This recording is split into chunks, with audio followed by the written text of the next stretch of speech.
A solidão virou uma das grandes preocupações de saúde do século XXI. Comparada ao cigarro e relacionada ao risco de doenças que abalam o corpo e a mente, a sensação de estar isolado do mundo tem exigido políticas públicas de governos e virou alvo de diversas pesquisas.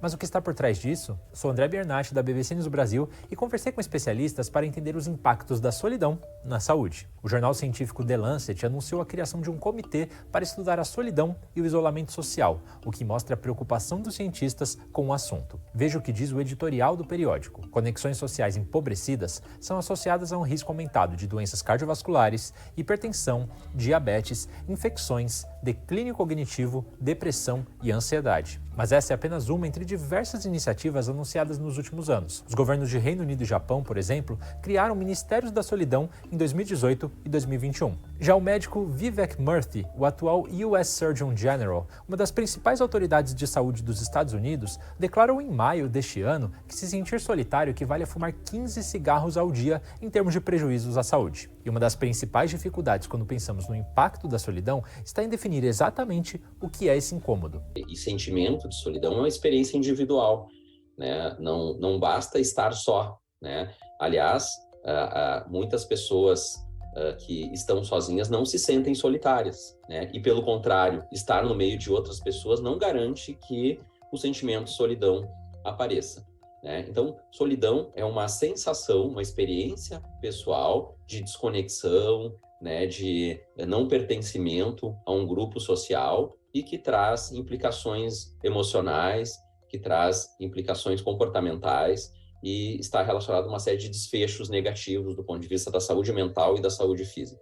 Essa relação entre solidão e prejuízos ao corpo e à mente está bem documentada numa série de pesquisas. Uma delas, feita em 2010 nos Estados Unidos, revelou que indivíduos com relações sociais fortes têm uma chance 50% maior de sobreviver por mais tempo em comparação com aqueles que interagem menos com o meio onde vivem. Os seres humanos são programados geneticamente para viver em sociedade e integrar grupos. E essa coesão social forma famílias, sociedades, países. Outra evidência sobre a importância de estar conectado vem de um acompanhamento de centenas de indivíduos realizado pela Universidade Harvard há 80 anos. Os autores desse levantamento observaram que o fator mais importante para se sentir feliz no final da vida não era o sucesso financeiro, o emprego dos sonhos, a fama ou o dinheiro, mas sim a coesão social. Segundo eles, a grande variável associada à sensação de felicidade foi justamente ter relações importantes e significativas ao longo da vida. E é curioso notar que durante muito tempo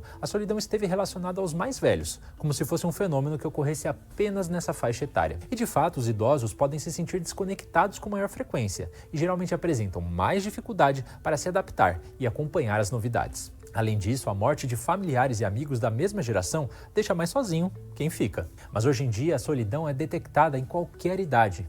Uma pesquisa publicada há alguns anos revelou que 15% dos adolescentes brasileiros se sentem solitários. E hoje a gente, infelizmente, está falando da solidão aí entre os adolescentes.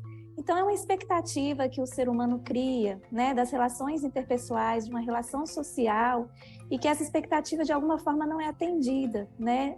Ele se frustra ao aproximar das pessoas, ao buscar esse convívio. E diante dessa frustração, ele começa a ter outros sentimentos de medo, angústia, né, ao procurar de novo esse contato social.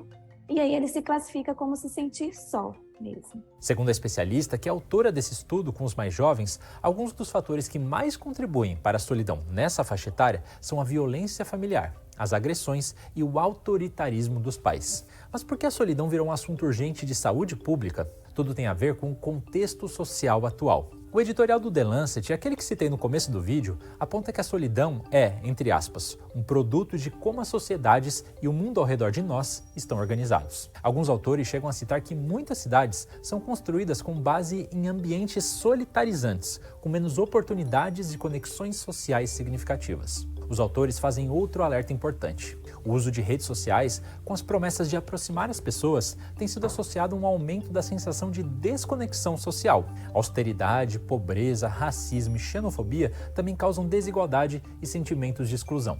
As tendências sociais para o individualismo, em detrimento do coletivismo e do sentimento de pertencimento, elevam o risco de experimentar sentimentos de solidão. E não tem como ignorar o impacto da pandemia de Covid-19 e do isolamento social.